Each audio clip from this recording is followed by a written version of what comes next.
Kokrajhar district डाम्पार honours एस'सिएशननिफ्राय नैबे बासुगाव थांग्रा लामा जंसन सालाकाथि बाजार सौहैग्रा जिथु लामा बारस'ग्रा फुकागाव खिनि एरिया गोबां गाज्रि हालोदाव दंमोन। मानोना बाव हान्थुसे गाहाम दै थायोमोन।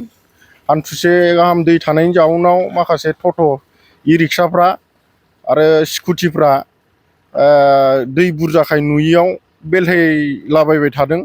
जों पाब्लिकनिफ्राय गोबां माने कमप्लेन मोननायनि जाउनाव जों नायनानै थानो हायिनि जों बेखौ जोंनि क'क्राझार डिस्ट्रिक्ट डाम्पार अनार्स एस'सिएशननिफ्राय बानायना होबाय आरो जा हायो जों समान खालामना होबाय।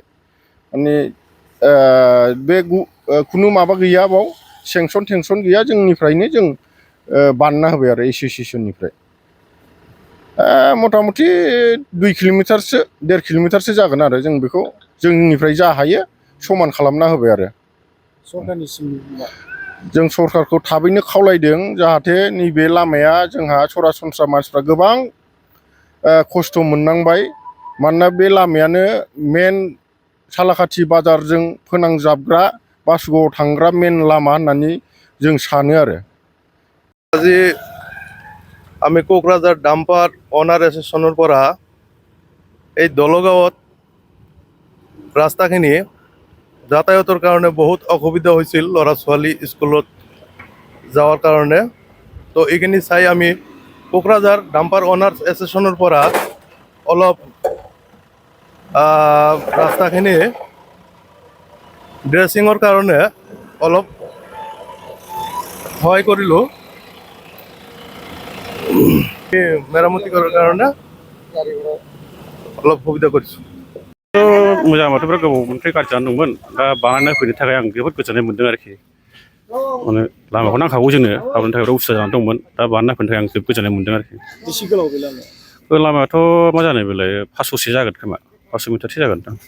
बबेनिफ्राय बबेसिम थाङो बे रेल गेटनिफ्राय बै माबासिम दैमारि रडसिम। बेसे गोबावनिफ्राय बेबायदि लामा?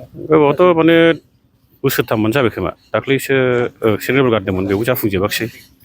सरकारा माबा बानायना होनाय? सरकारा दाख्लै एमएलए सारा बानायनानै सेन्ट्रेल गारफैदोंमोन। गारनायाव जाफुंजोबाखिसै आरोखि। सरकाराबो बायबाय दा माबाया आरोखि लरेन्स इस्लारि बिथाङा फैदोंमोन आरोखि। फैनानै गाव नायफैनानै गावनि सेन्ट्रेल गारदोंमोन।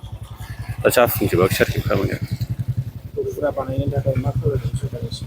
दाथ' जों हागौमानिखौ सरकारा जुदि जोंखौ अनहरोबा, लामायाथ' गावनि थाखाय गोनांथि जानानै दङ। दा हायोबा जोङो बानायजानो लुगैदों आरोखि, मोजाङैनो मोजां आरोखि। मा गामि बेखौ सालाकाथि फुकागाव होनना बुङो। রাস্তাটা ভাল লাগছে আর কি, বানাই দিছে না, বঢ়িয়া লাগছে। আগত বিরাট খারাপ আছিল রাস্তাখিনি, এখন ভাল হল রাস্তাখিনি। কি কব? হ্যাঁ কি কব এইটো বানোৱা দিছে মানুহবিলাক? ভাল কব, রাস্তাটা ভাল হল, রাস্তাটা ভালে কব। ৰাস্তাটো বহুত দিন পৰা বেয়া হৈ আছিল, চৰকাৰে কৰিব লাগে এইটো কাম। আমাৰ দাদাই নিজৰ পকেটৰ পৰা কৰি আছে, বহুত ভাল কাম কৰিছে। থেংক ইউ দাদা, আপোনাক এনেকুৱা ৰাস্তাটো ভাল কৰি দিবৰ কাৰণে। হ'ব বিশেষ আমাৰ দাদাৰ নামটো নাজানো বাৰু, মই শুনিলোঁ মই ইয়াতে যে দাদাই বনাই আছে বুলি নিজৰ পকেটৰ পৰা। বহুত ভাল কৰিছে। আৰু চৰকাৰে কৰিব লগা কাম যে দাদাই কৰিছে, তাৰ জন্য দাদাক ধন্যবাদ বহুত বহুত। এতিয়া হয়তো ভাল হ'ব যেন লাগিছে। বাকী হ'ব। दाम्पारसिमनिफ्राय जोंनि नैबे फुकागाव लामाखौ मोजां खालामनो थाखाय जोबोद जोबोद साबायखर। जों बिराद ओरै थाङो, मन्दिराव थाङो, हाथाय बाजार जाहैयो। हाथाय जाहैनाया बिराद खस्थ'ना। फिरफिलि गाखोबाबो फिरफिलि ड्राइभाराबो जों गाखोग्रायाबो बिराद खस्थ'मोन नालाय। बेनिखायनो नोंसोर दिनै बाबामोनहा जोंनि बे लामाखौ बानायनायनि थाखाय आंनि गोसोआ बिराद गोजोनदों। जोंनि गामिनि आइ आफामोनहाबो बिराद मोजां मोनदों। नोंसोर जेनेबा नोंसोर बिदि मावलांबाय थानो हाथों, नोंसिनि देहा सोलेराव मोजां मोजां थाथों, बयबो बेखौनो आं गोजोननाय होबाय बाबामोनहा। बेखिनियानो।